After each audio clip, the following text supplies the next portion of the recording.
A reminder to go home and hug your parents. Send a thank you text to that one friend who always stays. And pay respect to the teachers who stand behind us. We thank our performers for bringing these emotions to life so beautifully. Today, we stand at the edge of time. We aren't here just for a concert. We're here to witness the Mahayuga, the great cycle of existence. According to our ancient wisdom, time is not linear, but a circle like the changing seasons. The world goes through 4 distinct ages. Tonight, our performers will take you on a journey through the evolution of morality, power, human spirit. From the pristine purity to white chaotic shadows of the dark, let us begin the journey of Chaturyuga. Let's welcome Yuga's group onto stage with their mesmerizing performance. 1. ప్రతి యుగానికి ఒక ఆరంభం ఉంటుంది, అలానే ఒక అంతము ఉంటుంది. దానినే ప్రళయం అని అంటాము. అధర్మం పెరిగిపోయి ప్రళయం వచ్చే సమయంలో ధర్మాన్ని కాపాడడానికి సాక్షాత్తు ఆ శ్రీ మహావిష్ణువే ఎన్నో అవతారాల్ని దాల్చాడు. వాటిలో ముఖ్యమైనవి దశావతారాలు అని మనం అంటాం. అటువంటి ప్రళయంలో సృష్టిని రక్షించడానికి శ్రీ మహావిష్ణువు తీసుకున్న మొదటి అవతారం మత్స్య అవతారం.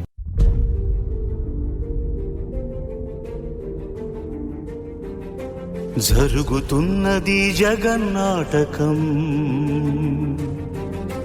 జరుగుతున్నది జగన్నాటకం.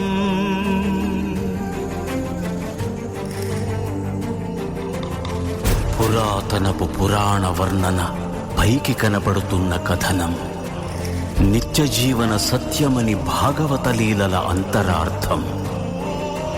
జరుగుతున్నది జగన్నాటకం, జరుగుతున్నది జగన్నాటకం.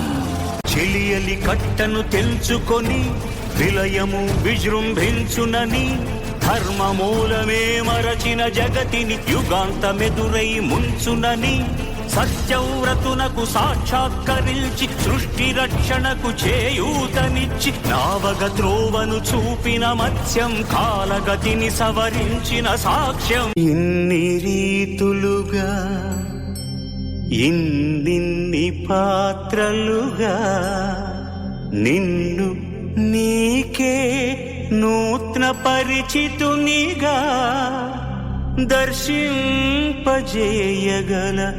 జ్ఞానదర్పణము కృష్ణావతారమే. సృష్ట్యావరణ తరణము.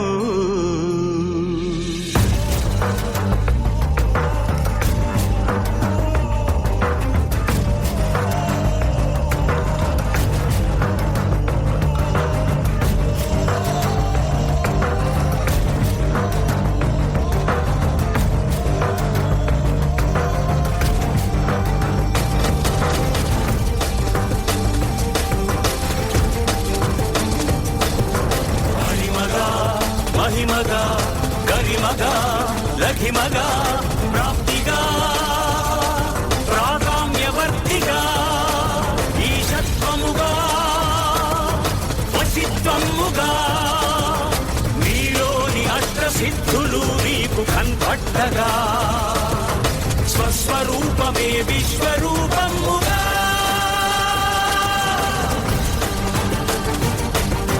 నరుని లోపలి పరునిపై దృష్టి బరుపగా తల వంచి కైమోర్చి శిష్యుడవు నీవైతే నీ ఆర్తి కడదేర్చు ఆచార్యుడవు నీవే. వందే కృష్ణం జగద్గురుం, వందే కృష్ణం జగద్గురుం, కృష్ణం వందే జగద్గురుం, కృష్ణం వందే జగద్గురుం, వందే కృష్ణం జగద్గురుం, వందే కృష్ణం జగద్గురుం, కృష్ణం వందే జగద్గురుం, కృష్ణం వందే జగద్గురుం, కృష్ణం వందే జగద్గురుం. త్రేతాయుగం. ఈ యుగంలో ధర్మం 3 పాదాల మీద నడుస్తుంది. ఈ యుగంలోనే చెడు అనేది ప్రారంభం అవుతుంది. దానికి నిదర్శనం రావణాసురుడు. ఈ యుగంలో మంచి 75% ఉంటుంది. చెడు అనేది అక్కడక్కడా కనిపిస్తుంది. రాముడు ఈ యుగంలోనే జన్మించాడు. ఇక్కడ మనిషి యొక్క సగటు ఆయుష్ 10,000 సంవత్సరాలు ఉంటుంది. ఇంకా రామాయణం కూడా ఈ త్రేతాయుగంలోనే జరిగింది.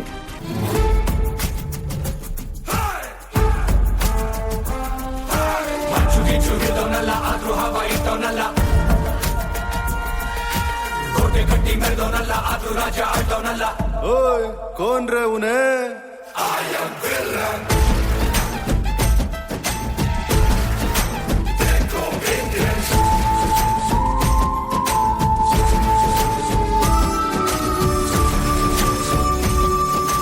ರಾಜ್ಯ ಕಟ್ಟೋಕೆ ಯಾವ ಸೈನ್ಯನೂ ಬೇಕಾಗಿಲ್ಲ ನನ್ನ ನೆರಳನ್ನೇ ನಾನು ಯಾವತ್ತೂ ನಂಬೋದಿಲ್ಲ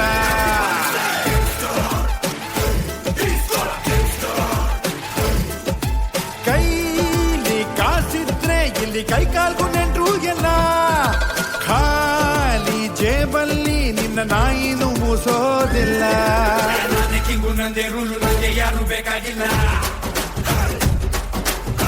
ಕಣ್ಣು ಇದ್ರೆ ಸಾಕು ನಾನೇ ಗೌರ್ಮೆಂಟ್ ಇಲ್ಲಿ ಎಲ್ಲ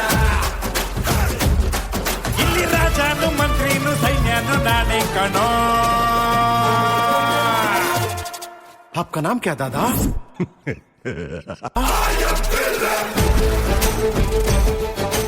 ನನ್ನ ಸ್ಟೋರಿ ಕೇಳೋಕೆ ಇಲ್ಲಿ ಯಾರಿಗೂನು ಇಷ್ಟ ಇಲ್ಲ ಹೇಳ್ತಾ ಕೂರೋಕೆ ಈಗ ನಂಗೂನು ಟೈಮು ಇಲ್ಲ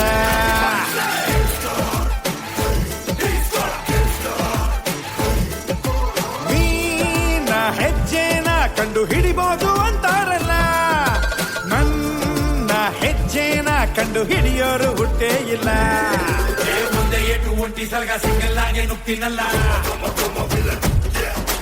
ಹೆಜ್ಜೆ ಇಟ್ರೆ ಸೋಲೆ ಇಲ್ಲ ಸಾವಿಗಂತೂ ಹೆದರೋಣಲ್ಲ ಇಲ್ಲಿ ಕೇಳಿನು ರೌಡಿನು ಬಿಲ್ಲನ್ನು ನಾನೇ ಕಣೋ ಯಾವ ನಾವು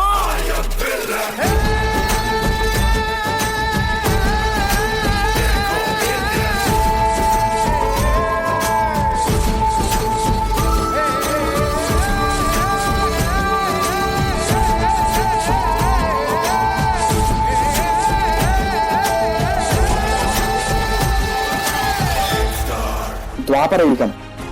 ఈ యుగంలో ధర్మం 2 పాదాల మీద నడుస్తుంది. ఇక్కడ మంచి చెడు 2 సమానంగా ఉంటాయి. శ్రీకృష్ణుడు కూడా ఈ యుగంలోనే జన్మించాడు. ఇక్కడ మనిషి యొక్క సగటు ఆయుష్ 150 నుండి 1000 సంవత్సరాల వరకు ఉంటుంది. మహాభారతం జరిగింది ఈ ద్వాపర యుగంలోనే. हे केशव हे माधव हे गोविन्द रक्ष रक्ष पाहि पाहि परमानन्दा मणमणपूकारं मृत्युभारं चलित तव चरणं गुणभवतरणम्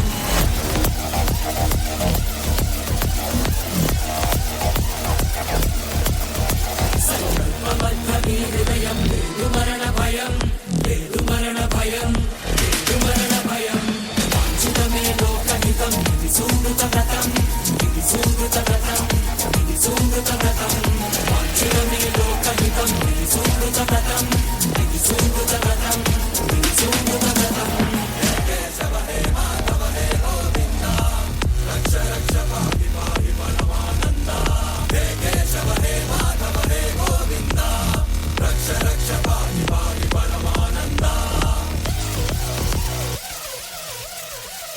हे केशव हे माधव हे गोविन्द रक्ष रक्ष पाहि पाहि परमानन्दा हे केशव हे माधव हे गोविन्द रक्ष रक्ष पाहि पाहि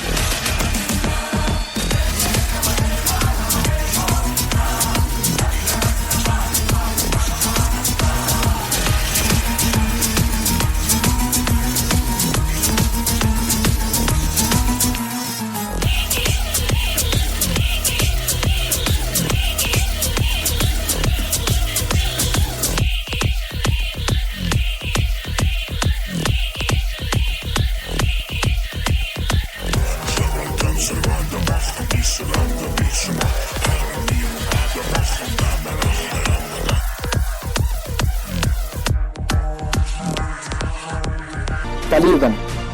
మనం ప్రస్తుతం ఈ యుగంలోనే ఉన్నాం. కలియుగం ప్రారంభమై 5000 సంవత్సరాలే అయింది. ఇంకా కలియుగం అంతమవ్వడానికి 4,27,000 సంవత్సరాలు ఉన్నాయి. ఈ యుగంలో ధర్మం ఒక పాదం మీదే నడుస్తుంది. ఇక్కడ చెడు అనేది 75% పెరిగిపోతుంది. ఈ యుగంలోనే పాపాలు ఎక్కువగా పెరిగిపోతాయి. ఈ యుగంలో మనిషి యొక్క సగటు ఆయుష్ 100 ఏళ్లకి పడిపోతుంది. ధర్మాన్ని